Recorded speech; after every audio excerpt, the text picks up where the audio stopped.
তোরি বাহি আসিবে গাহি কি তোরি বাহি আসিবে গাহি খেলিবে তার সনে কি খেলা কি খেলা খেলিবে তার সনে কি খেলা কে তুমি বসে নদী কূলে একলা কে তুমি বসে নদী কূলে একলা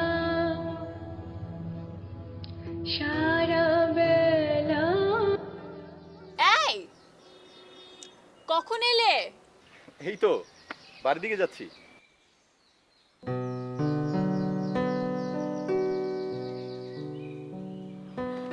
কি ব্যাপার এখানে?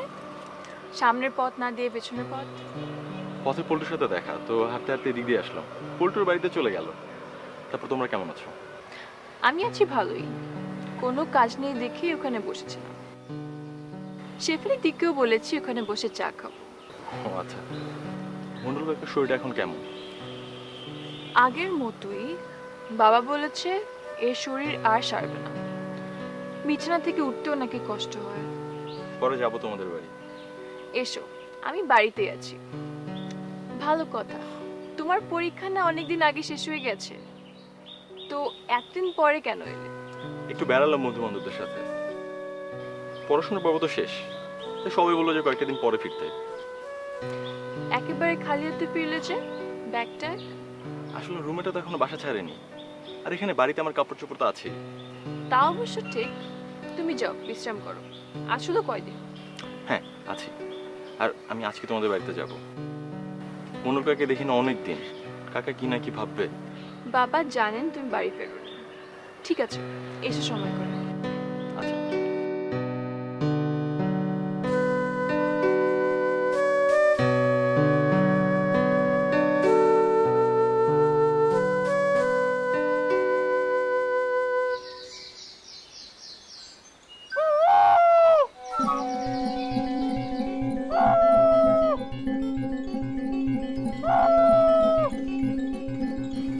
কি ব্যাপার?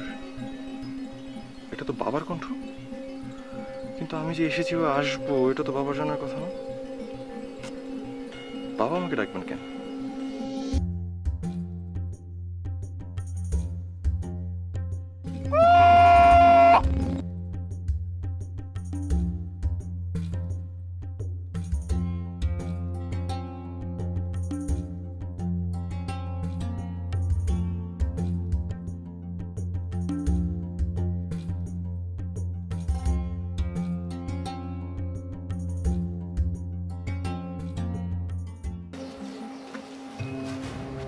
তুই এখানে এই পথে কেন? আমি পল্টুদের বাড়ি দিয়ে দিলাম। তুমি কুকুরে ডাকছো, তুমি কি আমি দেখেছো নাকি দূর থেকে? না, তোকে কি করে দেখবো? তাহলে এই অসময় তুমি এখানে আসছো কেন? আবার কুকুরে ডাকতেছো? দেখেছি, আমার ইচ্ছে হয়েছে, তাতে তোর কি? হ্যাঁ, আহা, আমি তো সেটাই জানতে চাচ্ছি। তুমি তো ছোট থেকে আমাকে এভাবে ডেকে আসছো।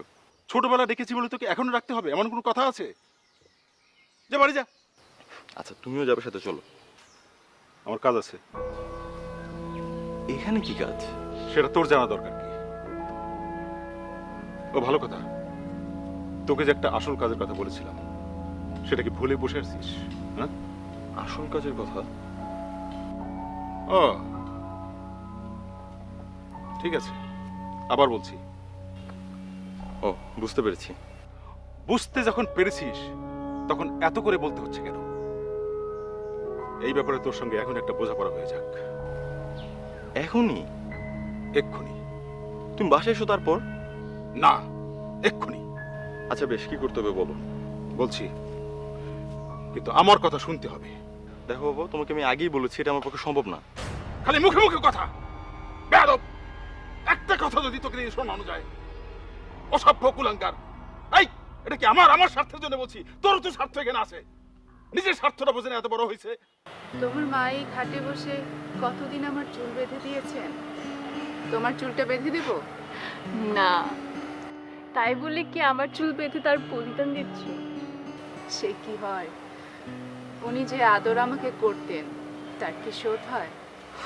এই ঘাটে বসলে ওনার কথা খুব মনে পড়ে, তাই তো তোমার চুল বেঁধে দিতে চাই। এত তাড়াতাড়ি যে চলে যাবেন এই পৃথিবী ছেড়ে, তা কি কখনো ভাবতে পেরেছি? হ্যাঁ, কি অসুখটাই ধরলো না আমাকে, একদম ছাড়লই না। বাবার শরীরও দিন দিন ভেঙে যাচ্ছে। ভেবো না, মণ্ডল কাকা ঠিকই সেরে উঠবে। আশা করি।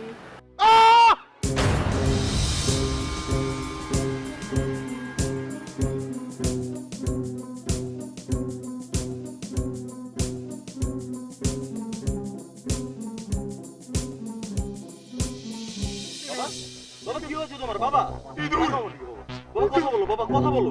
বাবা বাবা বাবা কি হয়েছে? বাবা কি হয়েছে? কি হয়েছে বলো, আমাকে বলো। বাবা বাবা তাকাও, বাবা তাকাও আমার দিকে। বাবা কথা বলো। বাবা বাবা কথা বলো। বাবা বাবা কি হয়েছে তোমার? বাবা বাবা আমার দিকে তাকাও। বাবা বাবা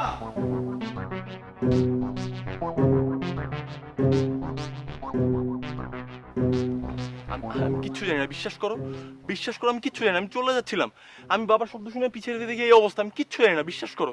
কি করে হলো? আমি কিচ্ছু জানি না, আমি কিচ্ছু জানি না। কি হলো? কি হলো? কি? আমি ওখানে একটা জিনিস পড়ে থেকে দেখেছি, কিন্তু কিন্তু এখন নেই। বিশ্বাস করো, আমি কিচ্ছু জানি না এই ব্যাপারে। বাবা মন্ডল কাকে সব কিছু বলতে হবে এই ব্যাপারে। আমি কিচ্ছু জানি না, কিচ্ছু জানি না আমি। বাবা বাবা বাবা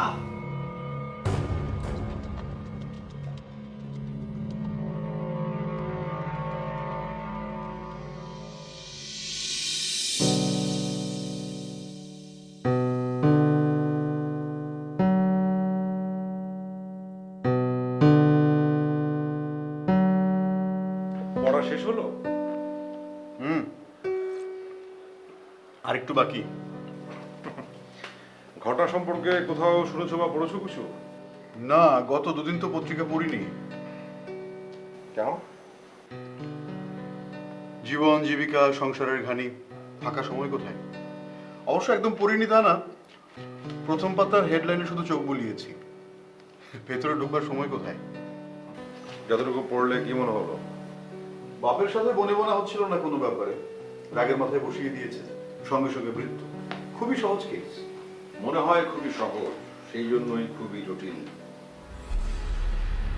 ধাঁধায় ফেলে দিলে মনে হচ্ছে।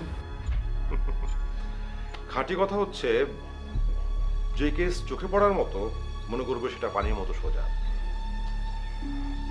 আর যা সাধাসিধে তাতেই গোলমাল বেশি। এই ঘটনায় অভিযোগ আনা হয়েছে যিনি মারা গেছেন তার ছেলের উপর। খুনের? সেরকমই মনে করা হচ্ছে, কিন্তু তলিয়ে না দেখা পর্যন্ত আমি সেরকম ভাববার পাত্র নই। ওই এলাকার ধনী লোক রতন মণ্ডল এখানে সেখানে ঘোরাঘুরি করে উনি অনেক টাকা পয়সা রোজগার করেছেন।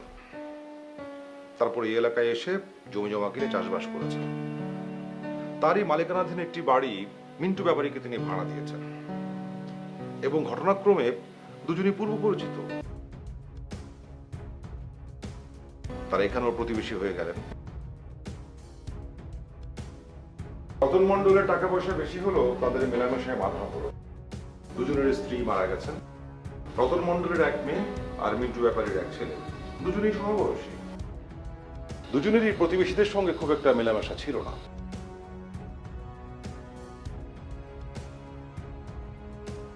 ঘটনা ঘটেছে গত সোমবার বিকেল বেলা। টুকুকে গ্রেফতার করা হয়েছে। ধারণা করা হচ্ছে ওই মোটা ডালটা দিয়ে ব্যাপারীর মাথায় আঘাত করা হয়েছে। আমার কিন্তু ব্যাপারের ছেলে টুকুকেই দোষী মনে হচ্ছে। সেভাবে দেখতে গেলে হয়তো অবিচারই করা হবে। টুকু দোষী হতে পারে, আবার নাও হতে পারে। পরিস্থিতি দেখলে হবে না, অন্য দৃষ্টিকোণ থেকে দেখতে হবে। মণ্ডলের মেয়ে বিনু সেই বিশ্বাস করে টুকু নির্দোষ। বলতে পারো তারই অনুরোধে আমাকে এখন ছুটতে হবে।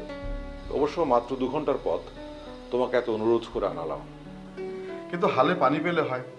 ঘটনা কিন্তু পানির মতো পরিষ্কার। শেষ পর্যন্ত তোমার সুনাম না খোয়াতে হয়। পরিষ্কার ব্যাপারে অনেক কিছু চোখের বাইরে থেকে যায়। কিরকম?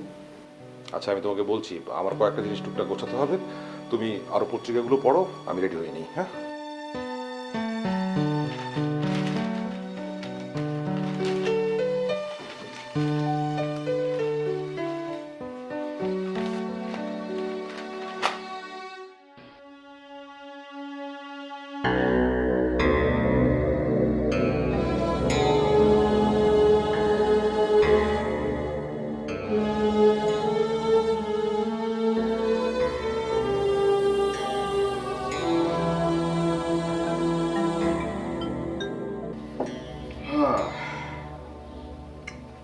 এখন বলো, তুমি এর ভিতরে জটিল কি পেলে? খুঁটিয়ে দেখলে অনেক কিছু চোখে পড়বে যেটা সহজভাবে চোখে পড়বে না। আমার মনে হয় এই কেসে সেরকম কিছুই ঘটেছে। কিরকম? মিন্টু ব্যাপারে ছেলে টুকুকে গ্রেফতার করা হচ্ছে ঘটনাস্থল থেকে নয়, বাড়িতে ফিরে আসার পর। তখন সে বলেছিল সে নাকি জানতো তাকে গ্রেফতার করা হবে।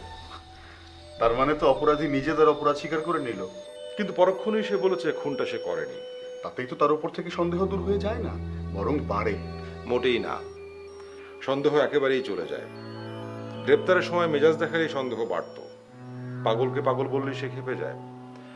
বাপের সঙ্গে কথা কাটাকাটির পরই বাপ খুন হয়, সে কারণে সবাই ধরে নেবে যে সে খুনি। এই সোজা কথাটা সোজাভাবে যে বলতে পারে, ধরে নিতে হবে তার মনে কোনো পাপ নেই। হ্যাঁ, কিন্তু তাতে কি ছেলেটিকে নিরপরাধ প্রমাণ করা যাবে? শাস্তি কি আটকানো যায়? মিথ্যে সন্দেহে অনেকেই অপরাধের দায় নিয়েছে। ছেলেটি কি বলে? ওর গ্রেপ্তারের পর জনমন্দিত পত্রিকা লেখা আছে, পড়ে নাও। হ্যাঁ,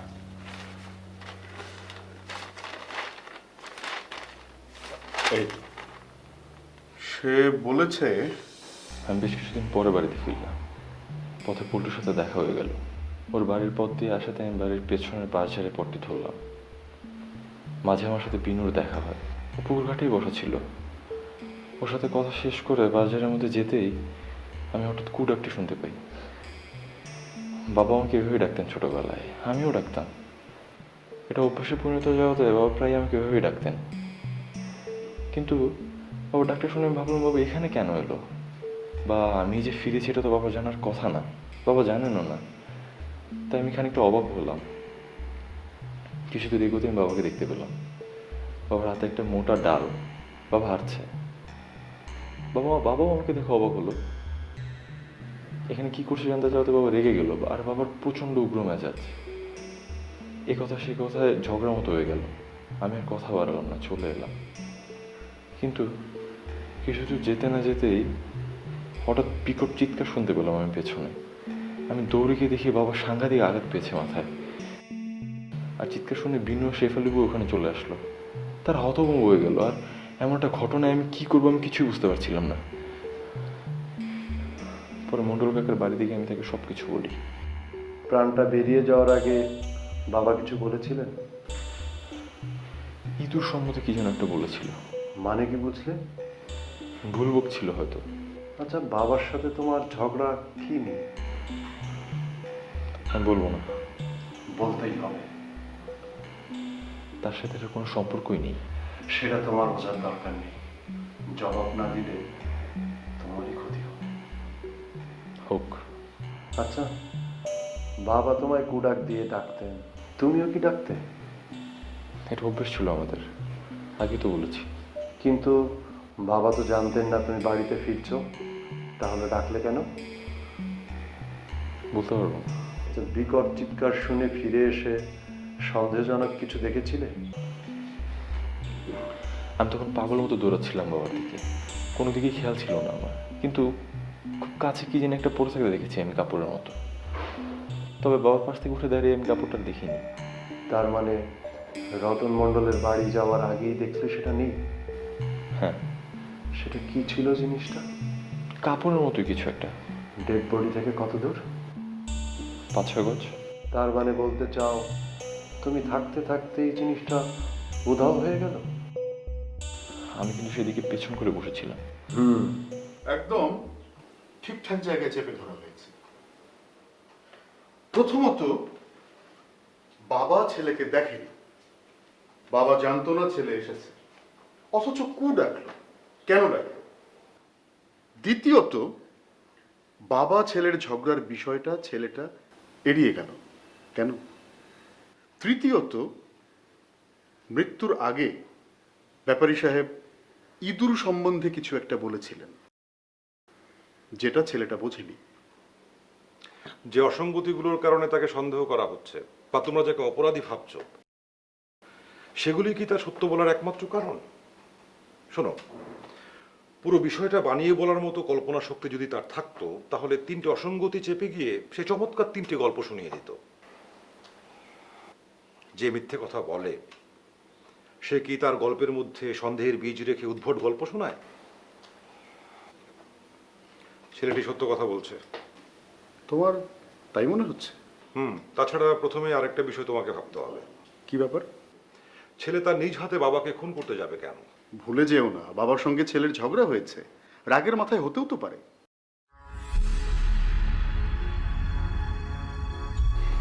যদি তাই হতো তাহলে ওই মরা ইঁদুর সম্পর্কে যে কথা সে বলতে চেয়েছিল সেটা সে বলতো না, আর ওই দূরে যে একটা কাপড় পরেছিল সেটা হঠাৎ করে নাই হয়ে গেল সেটাও সে বলতো না।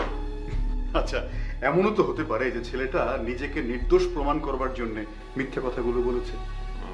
দেখা যাক। সেই, আচ্ছা তুমি কার আমন্ত্রণে যাচ্ছ বলো তো? আমাকে আমন্ত্রণ জানিয়েছে রতন মণ্ডলের মেয়ে বিনু, তার শিক্ষক রাজীব সাহেব। তার সঙ্গে আগে থেকে আমার পরিচয় ছিল, আর তদন্তের দায়িত্বে যে অফিসার আছেন তিনি কিন্তু আমাদের পূর্ব পরিচিত। তাই নাকি? কে সে? ইন্সপেক্টর রঞ্জু। আচ্ছা, বছর 2 আগে একটা কেসে উনি অনেক খেটেছেন। রাজীব সাহেব আমার যাওয়ার কথা বলায় উনি কি বলেছেন জানো? কি বলেছেন? বলেছেন যে আমার যাওয়াটা নাকি খামাখাই হচ্ছে, আমাকে শুধুই কষ্ট দেওয়া হচ্ছে। তোমার মতো তারই একই ধারণা, কেসটা সহজ সরল। আচ্ছা চলো বেরিয়ে পড়া যাক। এদিকে রাজীব সাহেব আমাদের জন্য অপেক্ষা করছেন। আচ্ছা, আমি পত্রিকাগুলো নিয়ে নিই।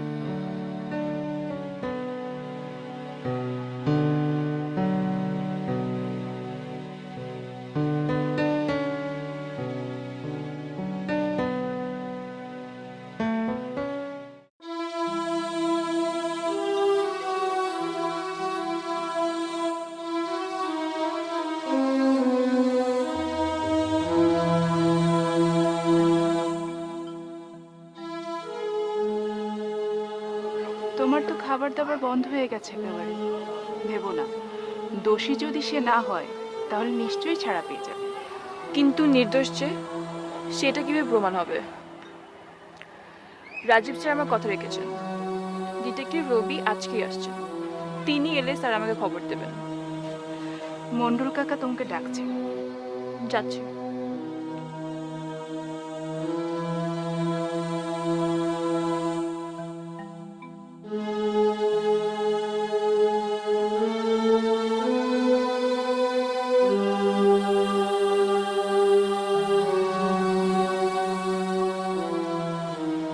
বাবা কিছু লাগবে? না রে মা, কিছু লাগবে না। তুই আয়, এসে আমার পাশে বস।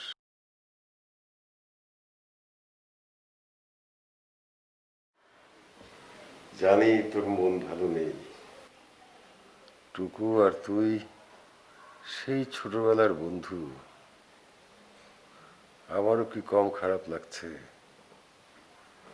আমি দেখ, বিছানা থেকে উঠতেই পারি না। এই বিপদে যে ছেলেটার পাশে গিয়ে দাঁড়াবো সেটাও পারছি না। মিন্টু মিন্টু আমার খুব ভালো বন্ধু ছিল। তার মৃত্যুতে আমার মনের জোরটা যে কতখানি কমে গেছে বুঝতেই পারছিস। ওষুধ খেয়েছো? হ্যাঁ, খেয়েছি। আর ওষুধ? আমার যে অসুখ, কোন দিন আমি চলে যাব ঠিক নাই। তোর জন্য খুব ভাবনা হয়, তোকে একটা ভালো ছেলের কাছে দিয়ে যেতে পারলে একটু শান্তি পেতাম। মিন্টু ছিল, মিন্টু চলে গেল।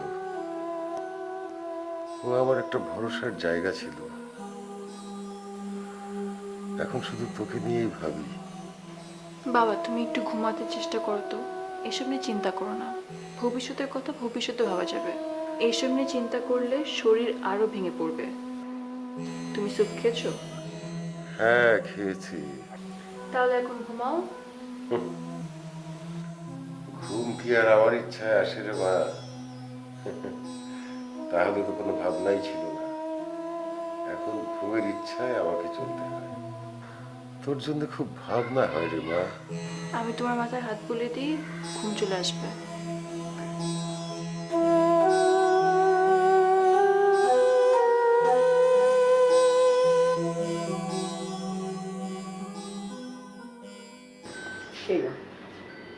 খাবারের কি অবস্থা? সেসব নিয়ে তোমাকে ভাবতে হবে। শোনো, আমি কিন্তু বিনুকে খেতে বলেছিলাম এর সাথে। মেয়েটার যা অবস্থা, টুকুকে রক্ষা করা সে কেউ এখন কি? হ্যাঁ, ও তো বিশ্বাসই করতে চাচ্ছে না যে টুকু এটা করতে পারে। দুজন দুজনকে দেখছে তো সেই ছোটবেলা থেকে।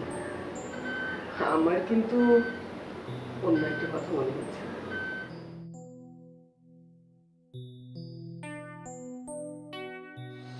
কি কথা?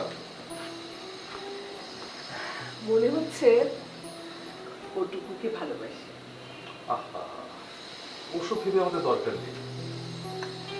মেয়েটি আমার ছাত্রী ছিল, বিপদে পড়েছে, সহযোগিতা চাইলো, তাই করছি।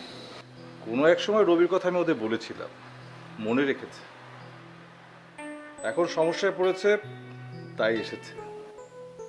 এখন দেখা যাক বিখ্যাত প্রাইভেট ডিটেকটিভ টুকুকে নির্দোষ প্রমাণ করতে পারে কিনা। সময় হয়ে এলো, চলে আসবে এখন। ওর বন্ধু মানে সহকারী আসছেন তো? হ্যাঁ, ও তো শুধু সহকারী না, এইসব ঘটনা নিয়ে পরে লেখেন। এখন দেখা যাক, রহস্য ভেদ করতে পারলে তোমার হাতের বিখ্যাত চায়ের কথা কিন্তু লেখা থাকবে। ওই যে রান্না পুড়ছে চুলোয়।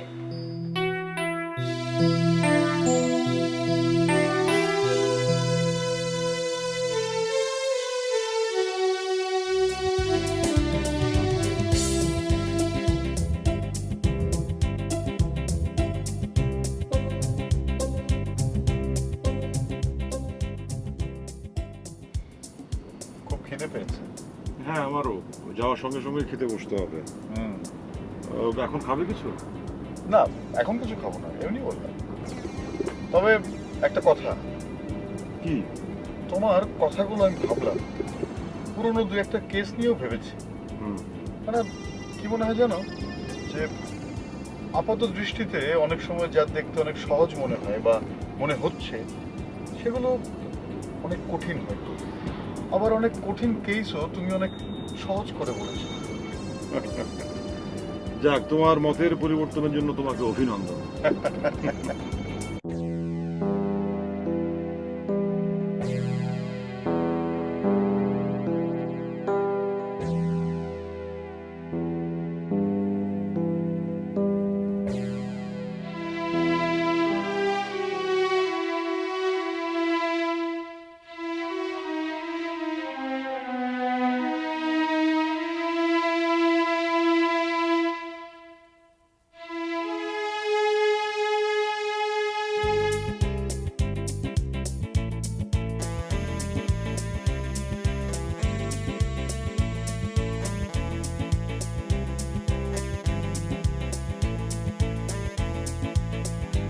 মনে হচ্ছে আমরা চলে এসেছি।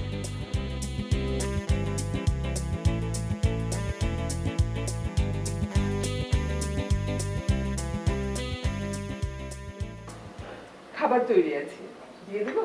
হ্যাঁ, দিয়ে দিন। আগে চা শেষ করি, এখনো তো খুব একটা বেলা হয়নি। আচ্ছা, ইন্সপেক্টর রঞ্জু চলে আসবে এক্ষুনি। ঠিক আছে, যখন খাবেন বলবেন। ইন্সপেক্টর রঞ্জু এলে ওনার সঙ্গে কথা বলে ওই ছেলেটির সঙ্গে দেখা করতে যাবো।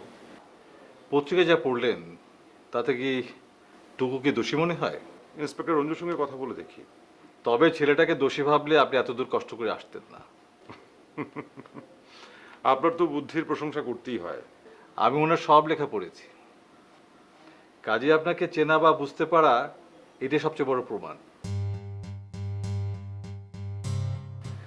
এই তো রঞ্জু সাহেব চলে এসেছেন, আসুন।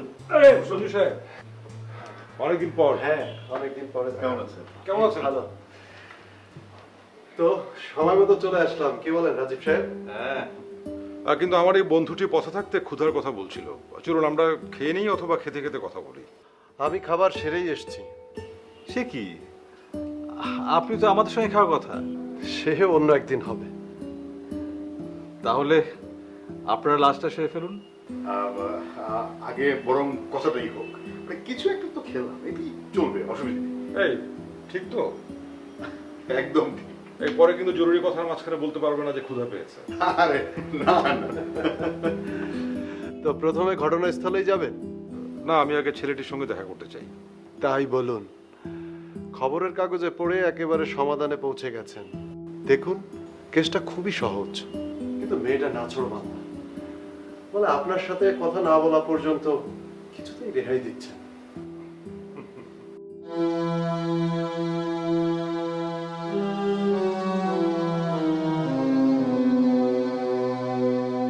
আপনাকে দেখে আমি মনে জোর পাচ্ছি। আমার শুধু একটাই কথা, টুকু নির্দোষ। ছোটবেলা থেকে ওকে আমি চিনি। ও মাছি পর্যন্ত মারতে পারবে না, আর করবে খুন। আপনি এই বিশ্বাসটা রেখে তদন্ত করুন। নিশ্চয়ই করব, আর টুকু যে নির্দোষ সেটাও প্রমাণ করব। ওর জবানবন্দি পড়ে কি মনে হয়নি আপনার যে ও নির্দোষ? সেরকমই মনে হয়েছে। কি বলেছিলাম না? মিস্টার রবি মনে হয় একটু তাড়াতাড়ি সিদ্ধান্তে পৌঁছে যাচ্ছেন। উনি ঠিকই বলছে, টুকু নির্দোষ। ওর বাবার সাথে ঝগড়ার কথা কেন বলেনি জানেন? কেন বলুন তো? কারণ ওর মধ্যে আমিও আছি বলে। কিরকম? টুকুর বাবা চেয়েছিলেন ওর আর আমার বিয়ে হোক। টুকু রাজি ছিল না, বলতো ও আর আমি ছোটবেলা থেকে একসাথে বড় হয়েছি। এই নিয়ে ছেলের বাবার অনেক ঝগড়া হতো। তোমার বাবার কি মত? টুকুর বাবার ছাড়া কারোই মত ছিল না। তোমার?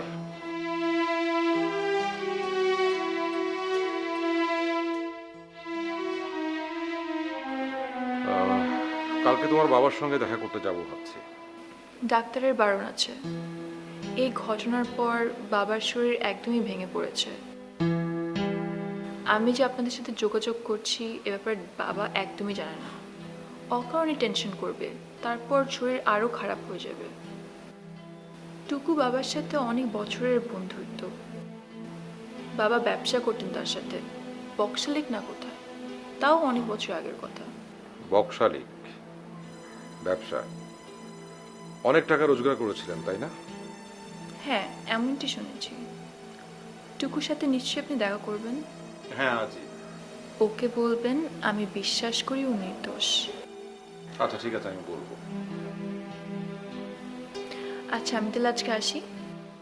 সে কি, তোমার তো আজকে আমাদের এখানে খাওয়ার কথা। রেবা, রেবা। কি ব্যাপার, ওনারা খাবেন না? ইন্সপেক্টর রঞ্জু খেয়ে এসেছে, আর বিনু বলছে চলে যাবে। সে কি, কেন? বাবা অনেক অধৈর্য হয়ে পড়েছে। কিছুক্ষণ আগেই মাথায় হাত বুলিয়ে এসেছি, একটু পরপর ডাকছে। তাছাড়া বাবাকে খাইয়ে দিতে হবে। ঠিক আছে, ওকে আর জোর করো না। শোনো, তোমার বাবার যদি শরীর খারাপ হয় আমাকে জানিও। জি, আসি। আমি একটু আসছি।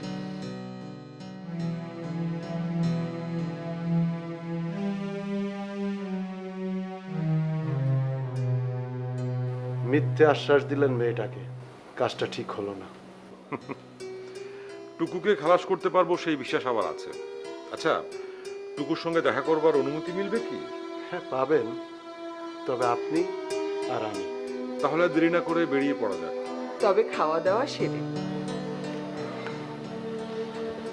স্যার, আজকে মনে শুতে শুতে জোর পাচ্ছি। তিনি আমার মতোই মনে করে টুকু নির্দোষ। আপনার কি তাই মনে হয় না?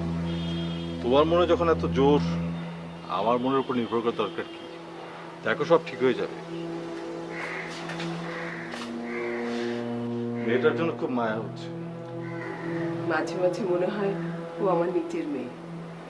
চলো, ওরা খাবে, টুকুর সঙ্গে দেখা করতে যাবে। তুমিও যাবে? না, আমি যাবো না। রবি একাই যাবে, ওই পলাশ সাহেব থাকছে, লেখক মানুষ, গল্প টল্প করা যাবে, কি বলো? হ্যাঁ চলো চলো চলো।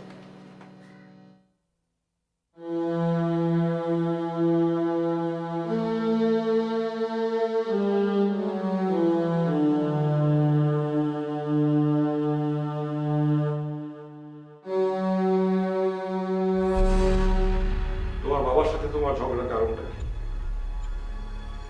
এটা বলতে চাই না। তুমি বলতে না চাইলেও ঘটনাটা আমরা জেনেছি। তোমার বাবা চান বিদুর সঙ্গে তোমার বিয়ে হোক, কিন্তু তোমার অমত কেন? বলতে চাই না আমি। দেখো টুকু, তুমি যদি কিছু না বলো তাহলে সেটা যে তোমার ক্ষতি হবে সেটা কিন্তু উনি তোমাকে বোধহয় আগেই জানিয়েছেন। আমি এখানে এসেছি তোমাকে সাহায্য করবার জন্য, আর এই কাজে তদন্তের জন্য আমাকে বিনুই ডেকে এনেছে। আর বিনু তোমাকে আরো বলতে বলেছে যে সে বিশ্বাস করে তুমি নির্দোষ, তুমি খুনটা করনি। তুমি যদি কোনো কথা লুকিয়ে থাকো তাহলে তোমাকে নির্দোষ প্রমাণ করা কিন্তু সহজ হবে না। তোমার খুনের বর্ণনা এবং জবানবন্দি থেকে যা বুঝতে পেরেছি তাতে অনেক কিছু পরিষ্কার হলেও তোমার সঙ্গে তোমার বাবার ঝগড়ার কারণটা পরিষ্কার না। তুমি সংকোচ না করে সবকিছু আমাকে বলতে পারো। তুমি যদি নির্দোষ প্রমাণিত না হও তাহলে শুধু বিনু নয়, বিনুর শিক্ষক রাজীব সাহেব, তার স্ত্রী রেবা, প্রত্যেকের ধারণায় ভুল প্রমাণিত হবে। পুরো সবাই কষ্ট পাবে। তুমি সবকিছু লুকিয়ে নিজে নিজের বিপদ ডেকে আনছো। কথাটা সহজে কাউকে বলাও যাচ্ছে না। আসলে একটা মেয়ের সাথে আমার ভালোবাসা ছিল। পরীক্ষা শেষ হওয়ার আগে আমরা বিয়ে করি, আর এই জন্য বাড়ি ফিরতে বেশ কিছুদিন দেরি হয়। কিন্তু কিন্তু কিন্তু বিয়ের দু একদিনের মধ্যে আমি নিজের ভুলটা বুঝতে পারি। আমি একটা ভুলমের পাল্লায় পড়েছিলাম, কিন্তু এটা আমি কাউকে বলতেও পারছিলাম না, এমনকি বাবাকেও না। আর এদিকে বাবা আমাকে বিনুর সাথে বিয়ে দেওয়ার জন্য চাপ দিচ্ছিলেন। এই নিয়ে ঝগড়া। আচ্ছা, তোমার বাবার খুনের ঘটনা কি ওই মেয়েটি জানে? পত্রিকায় দেখে লোক মারফত খবর দিয়েছে যে তার সাথে নাকি আমার কোনো সম্পর্ক নেই। তার আগে স্বামী বর্তমান। ভালো বউ জুটিয়েছিলেন। তার কাছ থেকে কোনো রকম সাহায্যের সম্ভাবনা নেই, এটা নিশ্চয়ই বুঝতে পারছো। কোনো সম্পর্কই নেই, ছিলও না বলেছে। বোঝার আর কি বাকি আছে? আচ্ছা, তুমি তোমার জবানবন্দিতে বলেছ তুমি ঘটনাস্থলে একটা কাপড় পরে থাকতে দেখেছিলে, কিন্তু পরক্ষণেই দেখলে নেই। তুমি যখন বাবার সঙ্গে কথা বলছিলে তখন কি কাপড়টা ছিল? না। তোমার বাবার কোনো শত্রু ছিল? না, তবে বন্ধুও তেমন ছিল না। বন্ধু বলতে ওই এক মন্ডল কাকাই। আমরা মন্ডল কাকার একটা বাড়িতে ভাড়া থাকতাম, আর তিনি ভাড়াও নিতেন আমাদের কাছ থেকে। তাই নাকি? হ্যাঁ, বাবার অবস্থা খুব একটা সচ্ছল ছিল না। তোমার বাবা খুন হয়ে যাওয়ার পর তুমি তো মন্ডল কাকার বাড়িতে গিয়ে সবকিছু বলেছো। হ্যাঁ, আর এই অসুস্থ লোকটার জন্য এটা একটা ক্ষতির কারণ হয়ে যায়। এই আঘাত তিনি কোনোভাবে সহ্য করতে পারছিলেন না, আরো অসুস্থ হয়ে গিয়েছে শুনলাম। বিনু তোমার উদ্দেশ্যে সংবাদ পাঠিয়েছে, সে বিশ্বাস করে তুমি নির্দোষ। এখন তুমি কি তার উদ্দেশ্যে কিছু বলতে চাও? আমার জন্য সে এতটা করেছে, তার শোধ হবে না। আচ্ছা ঠিক আছে, আমি তাকে এই কথা বলে দেব। তোমার আর কারো কিছু বলার আছে? কারোর উপর সন্দেহ? আমি এখন এই ব্যাপারে কিছু বুঝতে পারছি না। আচ্ছা, ভালো কথা, মৃত্যুর আগ মুহূর্তে তোমার বাবা নাকি ইঁদুর বা এই জাতীয় কিছু একটা বলেছিলেন? আমি শুধু ইঁদুর শব্দটি শুনেছিলাম। রতন মণ্ডল আর মিন্টু ব্যাপারী দুজনেই পুরনো বন্ধু, তবে মিন্টু ব্যাপারী স্থানীয় নয়। রতন মণ্ডলের বাপদাদার ভিটে এই এলাকা হলেও অবস্থা খুব ভালো ছিল না। সংসারের হাল ধরতেই রতন মণ্ডল অল্প বয়সে কাজকর্ম শুরু করে শুনেছি। এখানে সেখানে অনেক বছর এই এলাকায় ছিল না। তারপর এক সময় অনেক টাকা পয়সা নিয়ে এসে বেশ জমি জমা কিনে এই এলাকায় স্থায়ীভাবে বসবাস শুরু করে। বিনু তখন ছোট। রতন মণ্ডলের স্ত্রী খুব মিশুক মহিলা ছিলেন। পাড়া প্রতিবেশীর খোঁজ খবর নিতেন। মাত্র 2-3 বছর আগে মারা গেছেন। আর মিন্টু ব্যাপারের স্ত্রী মারা গেছেন বহু আগে, তখন টুকু ছোট। একরকম রতন মণ্ডলের স্ত্রী টুকুকে মানুষ করেছে। আচ্ছা। আর রতন মণ্ডল এবং মিন্টু ব্যাপারী দুজন কিন্তু খুব একটা লোকজনের সঙ্গে মেশামেশি করতো না। আর রতন মণ্ডল অনেক টাকা পয়সা, সেই কারণে হয়তো মানুষের সঙ্গে মিশতে চাইতো না। বিনুর মা মনে হয় দরাজ দিল ছিলেন, আশেপাশের অনেক মহিলাকে সাহায্য করেছেন, রতন মণ্ডল তাতে বাধা দেয়নি। যদিও বিনুর মা মাঝে মধ্যে আমাদের বাসায় আসতেন, খুব হাসি খুশি ছিলেন, সহজ সরল একজন মহিলা। আপনি এসেছেন, কেমন আছেন? এই তো আপনি এসেছেন, আমরা খুব খুশি হয়েছি। বিনুর মতো আমরা সবাই বিশ্বাস করি টুকু এখন করেনি। আপনি তদন্ত করুন, যদি প্রমাণ হয় টুকু নির্দোষ, আমরা সবাই খুব খুশি হব। আজ আসি, আপনি এসেছেন, বিশ্রাম করুন, পরে দেখা হবে। আসি রাজীব সাহেব। আরে যাচ্ছে বসুন না। না উনি বিশ্রাম করুক, পরে দেখা হবে। আসি। আসুন।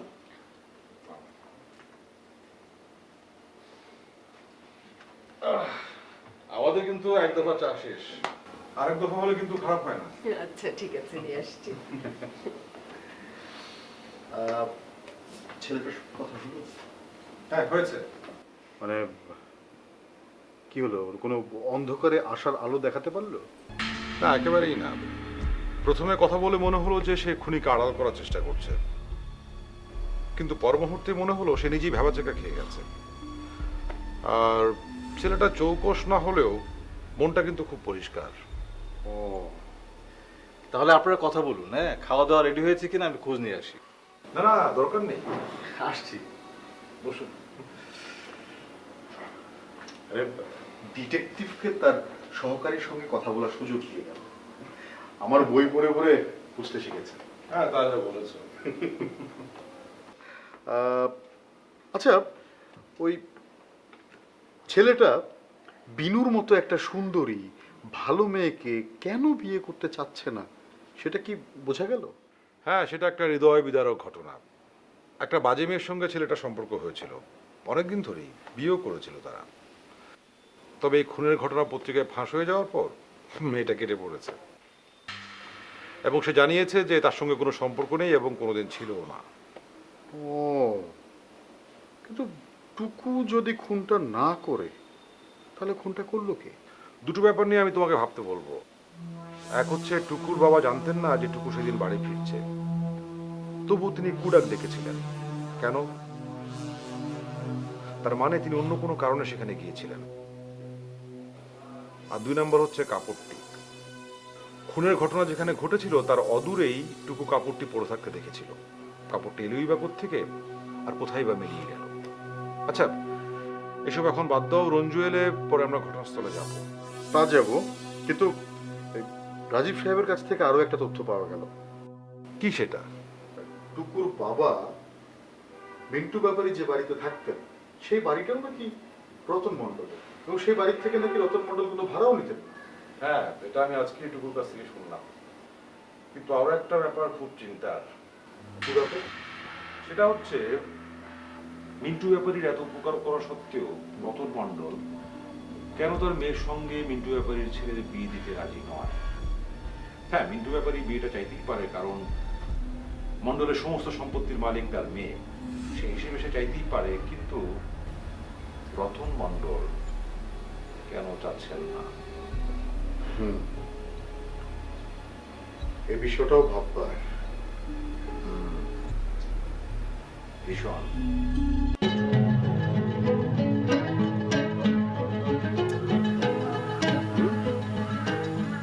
ডেড বডির আশেপাশের সমস্ত জায়গা 6 থেকে 8 ফিট ইচ্ছে মতো মারিয়ে সমস্ত চিহ্ন নষ্ট করে ফেলেছে।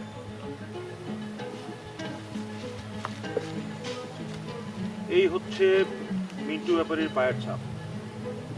সে এখান দিয়ে পায়চারি করছিল। আর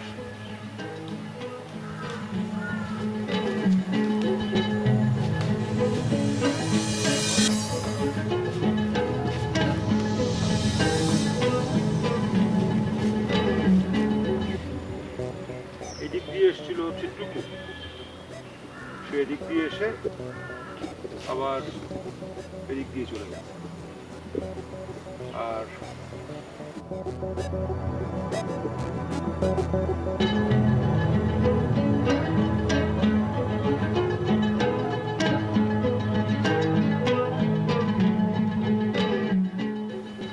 এসেছিল এদিকে, দৌড়ে এসেছিল, আবার এদিকে চলে গেছে।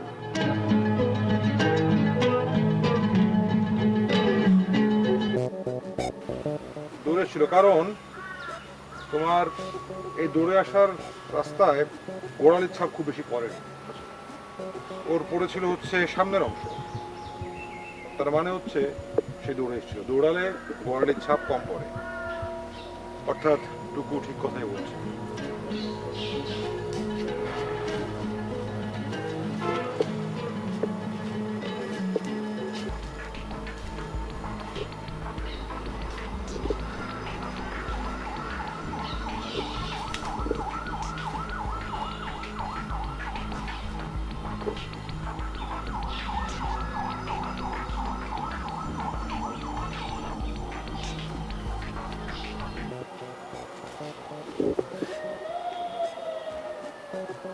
কি বুঝছো? এই হচ্ছে আপনার হত্যা হাতিয়ার। এটা দিয়ে যে খুন করা হয়েছিল সেটা কিভাবে বুঝবো? এটা ভালো করে দেখুন, এটি দীর্ঘদিন এখানে পড়ে থাকলে এটা গায়ে শ্যাওলা পড়বে। না না, আমি সে কথা বলছি না, আমি বলছি যে এটার গায়ে তো কোনো দাগ নেই। হ্যাঁ?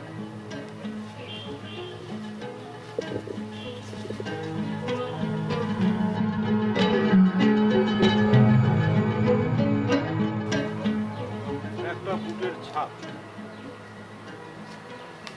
তার মানে হচ্ছে কেউ জিনিস ছিল আবার চলেও গেছে। একবার গিয়ে আবার ফেরত আসলো কেন?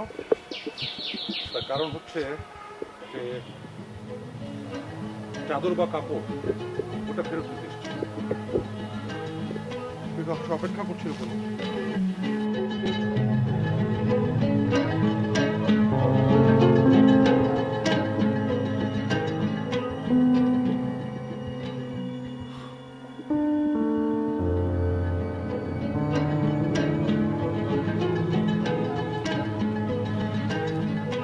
এই যে চুরুট, এখানে যিনি বুট পরে এসেছিলেন তিনি অনেক লম্বা, পা টেনে টেনে হাঁটে, একটু ভারী বুট পরে। তিনি বাঁ হাতি, গায়ে একটা চাদর বা কাপড় ছিল, আর চুরুট খান তবে নল লাগিয়ে, আর পকেটে সবসময় একটা ভোতা পেন্সিল কাটা ছুরি থাকে। শেষ পর্যন্ত কিছুই প্রমাণ করতে পারবেন না যা যা আপনি পেয়েছেন। আসলে কল্পনা দিয়ে আমাদের কেস চলে না। তাহলে আপনি আপনার পদ্ধতিতে চালান, আমি আমার পদ্ধতিতে। আমার কাজ শেষ, কালই হয়তো আমি চলে যাব। সে কি, তদন্ত শেষ হয়ে গেল? না, শেষ করেই যাব। আজকের দিনটা তো আছি। কিন্তু সমস্যার সমাধান হয়ে গেছে। কে খুন করছে? এই যে যার বর্ণনা দিলাম। তার নাম খুঁজে বের করুন। দূর, কি যে বলেন আপনি! শুধু বাঁ হাতি আর খোড়া, এই দুটো দিয়েই কি আসামি ধরা যায়? আমি তো সূত্র দিয়ে দিলাম, এবার আপনি আপনার মতো এগোন। আচ্ছা, আমার কাজ শেষ। বিনুর সঙ্গে একটু কথা বলতে হবে, বেচারা দাঁড়িয়ে আছে, অনেক আশা নিয়ে আছে। তাহলে আমরা রাজীব সাহেবের বাড়িতে যাই। তাড়াতাড়ি এসো, দেরি করো না কিন্তু। না না, বেশিক্ষণ লাগবে না। ঠিক আছে, তাহলে তুমি কথা বলো, আমি আসছি।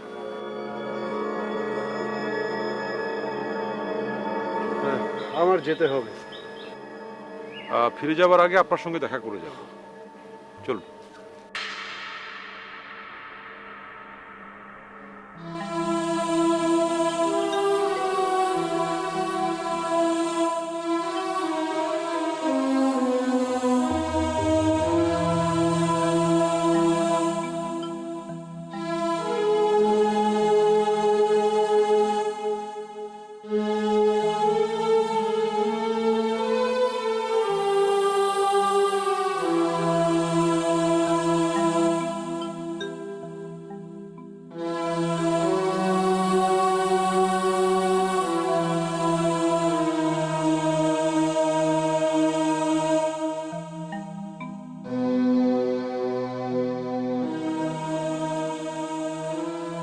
বিনয়টা একদম ভেঙে পড়েছে। ওকে কি কোনো আশ্বাসের কথা শোনানো গেল? সেরকমই তো বলে এলাম। আর আমি ওর বাবার সঙ্গে দেখা করতে গিয়েছিলাম, উনি ঘুমোচ্ছিলেন। আমি একটা চিঠি লিখে রেখে এসেছি যেন ঘুম থেকে উঠে উনি দেখতে পান। কিন্তু উনি তো ভীষণ অসুস্থ। তাছাড়া বিনু তো চায় না যে ওর বাবা এসব নিয়ে দুশ্চিন্তা করুক। কিন্তু আমি তো তার মেয়ের ইচ্ছেতে এখানে এসেছি, আমার কাজও শেষ। তাকে না জানানোটা একদম ঠিক হতো না। আর আমার ধারণা তার মেয়ের ইচ্ছের কথাটাও তিনি জানতেন। এখন টুকু নির্দোষ এটা জেনে নিশ্চয়ই তিনি অনেক স্বস্তি পাবেন। তাই আমি তার সঙ্গে দেখা করতে গিয়েছিলাম। কিন্তু ইন্সপেক্টর রঞ্জুকে যে বললে সবকিছু সমাধান হয়ে গেছে, আমি তো এটার কোনো মানে বুঝলাম না। আমি তো সব সূত্র দিয়ে এলাম, সেটা কি সমাধান নয়? যদি একটু খুলে বলতেন।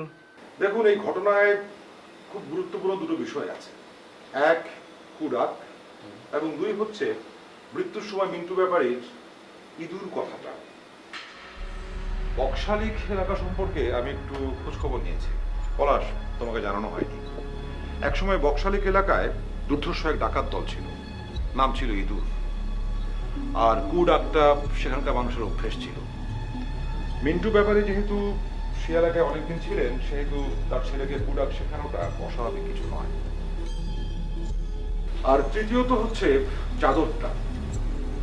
এই চাদরটা যার, তিনি ডান পা আলতো করে করে চলতেন।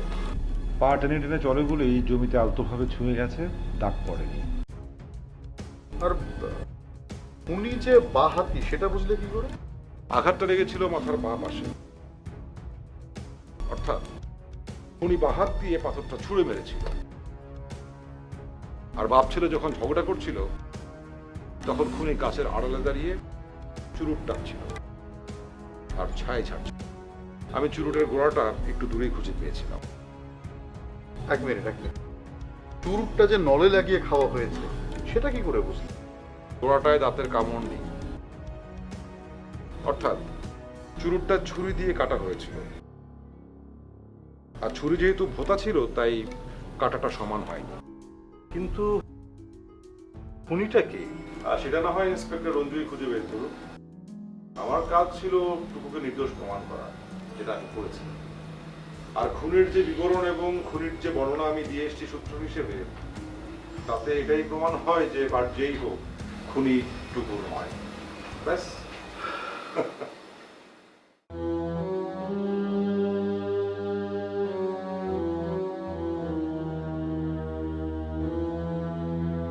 চিঠি আপনি পেয়েছেন তাহলে? হ্যাঁ, সেজন্যই তো আসতে বললাম। কিছু খাবেন আপনারা? না, আমরা কিছু কথা বলেই চলে যাব। মেয়েটার কথা তো ভাবতে হবে। আপনি লিখেছেন কেলেঙ্কারি যদি না চাই তাহলে যেন আপনার সঙ্গে কথা বলি। কেন? মিন্টু ব্যাপারীর খুনের ব্যাপারটা আমি পুরোটাই জেনেছি।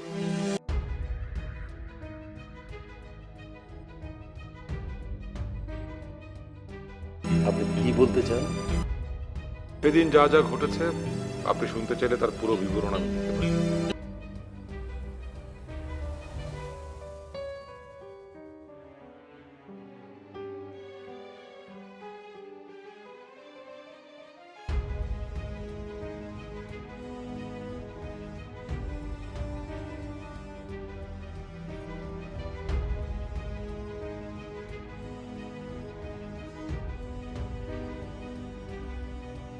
আপনি যা বলার নিঃসংকোচে বলতে পারেন।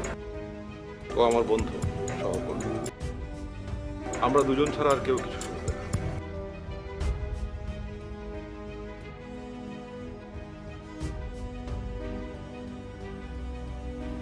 আপনি যা ভেবেছেন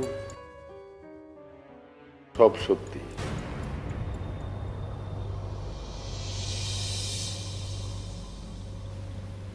টুকুর যদি সত্যি সত্যি শাস্তি হয়ে যায়, তাহলে আমি ভেবেছি সব স্বীকার করে দেব। ওর সর্বনাশ হতে আমি দেব না। শুনে খুশি হলাম। এতদিন মেয়েটার কথা ভেবে স্বীকার করিনি। বুকটা ভেঙে যাবে ওর। দেখুন, এই কেসে আমি নাক গলিয়েছি আপনার মেয়ের পীড়াপিড়িতে। আপনার মেয়ে যা চায় আমিও তাই চাই। টুকুর গায়ে যেন কলঙ্কের কোনো দাগ না লাগে। ডিটেকটিভ সাহেব, রোগে ভুগে ভুগে আমি শেষ হয়ে এসেছি। ডাক্তারের কথায় বুঝতে পারছি আমার আয়ু শেষ। বড় জোর আর কটা দিন। আমি চাই মৃত্যুটা আমার বাড়িতেই হোক। আপনি নিশ্চিন্তে বলুন, আমি সবকিছু লিখে নিচ্ছি। সাক্ষী রইল পলাশ। টুকুকে যদি কোনো মতেই বাঁচানো না যায় তখনই আমি এই স্বীকারোক্তি ব্যবহার করব। মিন্টু ব্যাপারী শয়তানকে আপনারা চেনেন না। গত 25 বছর আমার জীবনটাকে বিষিয়ে তুলেছে।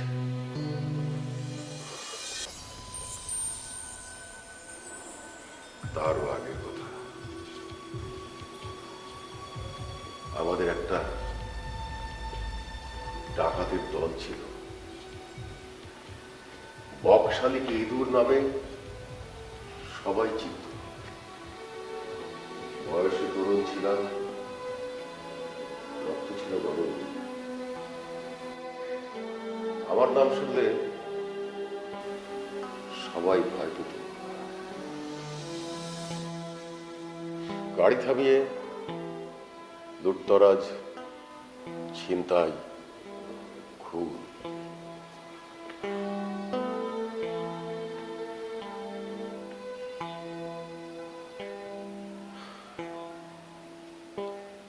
একবার এক মূল্যবান মালামাল সহ একটা গাড়ি আটকালাম। ওটার পাহারাদারদেরকে খতম করলাম। আমি আর আমার একজন সঙ্গী ছাড়া ওরাও আমাদের 4 জনকে মেরে ফেলল। ড্রাইভারকে পিস্তল ঠেকিয়ে দাঁড় করিয়েছিলাম। সেটাই বোধহয় ভুল হয়েছিল। আবার মাথাটা ঘুরিয়ে দেওয়া উচিত ছিল। সে আমাকে পুরোপুরি দেখে নিয়েছিল।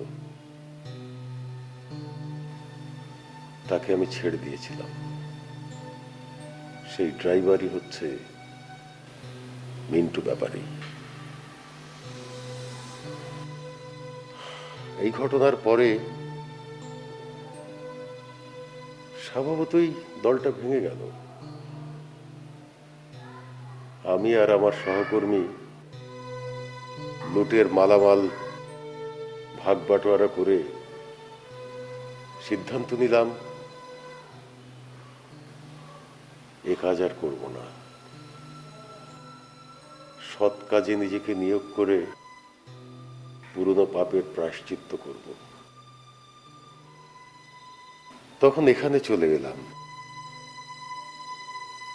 জায়গা জমি কিনলাম, বিয়ে করলাম, মেয়ে হলো। মেয়ের মুখটা আমাকে সমস্ত অসৎ কাজ থেকে দূরে রাখলো, ছন্দ ছাড়া হতে দেয়নি। এ অবস্থায় একদিন এই অঞ্চলে মিন্টু ব্যাপারীর সঙ্গে দেখা। তার অবস্থা কাঙ্গাল প্রায়। আমাকে ভয় দেখিয়ে আমার জমি জমা ভোগ করা শুরু করলো। তার বউ ছেলেকে নিয়ে আসলো। আর প্রতিবারই পুলিশের কাছে বলে দেবে বলে বলে আমার কাছ থেকে এটা ওটা নিতে লাগলো। জীবন দুর্বিষহ হয়ে উঠল। বিনু বড় হওয়ার পরে তার মাত্রা আরো বাড়ল। কিন্তু আমার বিনুকে তো আমি অন্যভাবে বড় করেছি। সে তো এখানে থাকেও না, শহরে থাকে। মাঝে মাঝে বেড়াতে আসে, গান গায়, সংস্কৃতি চর্চা করে। ওর চিন্তাধারা সম্পূর্ণ ভিন্ন। মিন্টু ব্যাপারী তার ছেলের জন্য চাইলো আমার বিনুকে। আর তখনই আমি বেঁকে বসলাম। এ তো হতে পারে না। আমি তো জানি মিন্টু ব্যাপারী কি জন্য আমার বিনুকে চাইছে। সে তো আমার সব কিছু গ্রাস করতে চায়। সেজন্যই ভাবলাম একটা বোঝাপড়া হওয়া দরকার।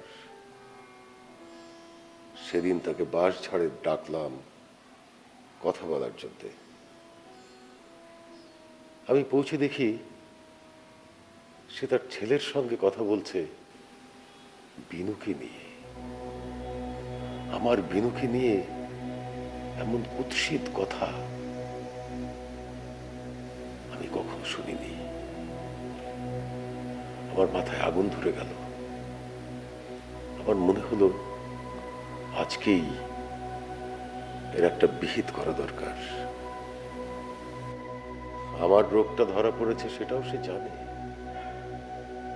অর্থাৎ আমি চলে গেলে আমার বিনু যে তার বাড়িতে কি জীবন ভোগ করবে সে আমি ভালোই বুঝতে পারছিলাম। সুযোগ বুঝে টুকুর সঙ্গে যখন কথা শেষ করলো, আমি পেছন থেকে তার মাথায় ইট ছুড়ে দিলাম। পালিয়েছিলাম ঠিক, কিন্তু আবার আমাকে ফিরে আসতে হয়েছিল আমার চাদরটা নেবার জন্য। এই হলো ঘটনা।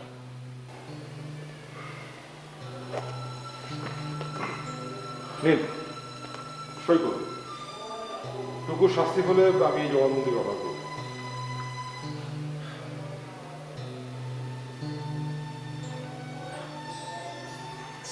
আমার মেয়ে না জানলে পৃথিবীর যে কেউ জানুক, আমার তাতে কোনো ক্ষতি নেই।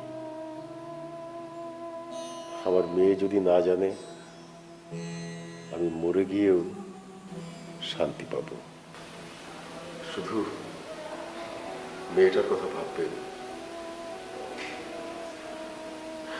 মেয়েটা শান্তিতে থাকলে আমিও শান্তিতে মরতে পারব।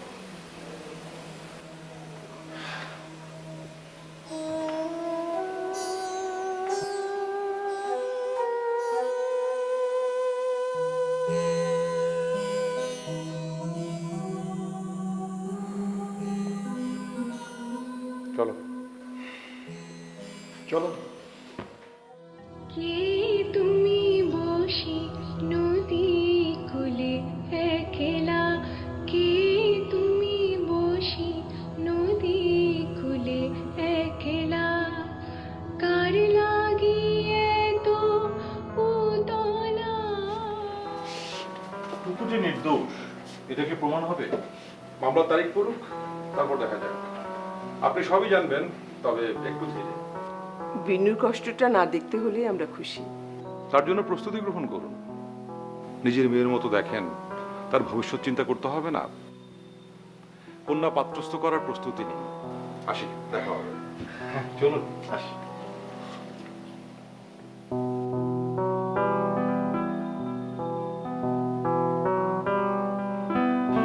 চলুন আপনাদের এগিয়ে দিই। না না, তার আর প্রয়োজন হবে না।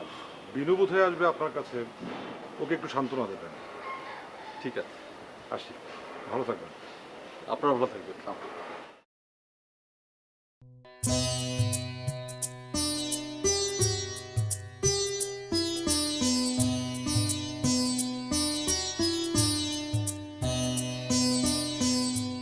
বিনু, তুমি অনেক বুদ্ধিমতী একটা মেয়ে। কষ্ট সহ্য করবার মতো সাহস, ধৈর্য দুটোই তোমার আছে। সেই ধৈর্যের পরীক্ষা তোমাকে আরো কয়েকটা দিন দিয়ে যেতে হবে। দেব। মনে করো একটা ভীষণ অন্ধকার তোমার কয়েকটা দিনের সূর্যের আলোকে আড়াল করে রেখেছে। তোমার ধৈর্য, সাহস, ভালোবাসায় সেটা এক সময় কেটে যাবে। শুধু কয়েকটা দিনের ব্যাপার মাত্র। সত্যি? হ্যাঁ, টুকুকে নিয়ে দুশ্চিন্তার কোনো কারণ নেই। তবে একটা কথা বলুন। কিছু কিছু সত্যি আছে যা নিষ্ঠুর হলেও আমাদের মেনে নিয়ে সামনের দিনগুলোকে সুন্দর করবার জন্য এগিয়ে যেতে হয়, তাই না? হ্যাঁ। আমি আশা করব তুমি আর টুকু একদিন হাসি মুখে আমার ওখানে যাবে। তোমাদের নিমন্ত্রণ রইল।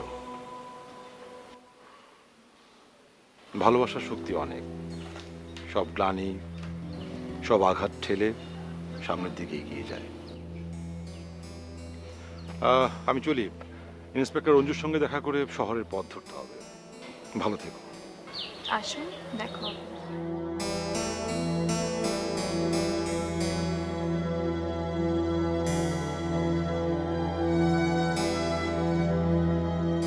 এর কয়েকদিনের মধ্যেই খবর পাই রতন মণ্ডলের মৃত্যু হয়েছে।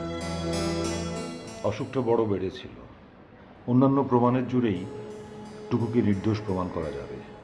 কি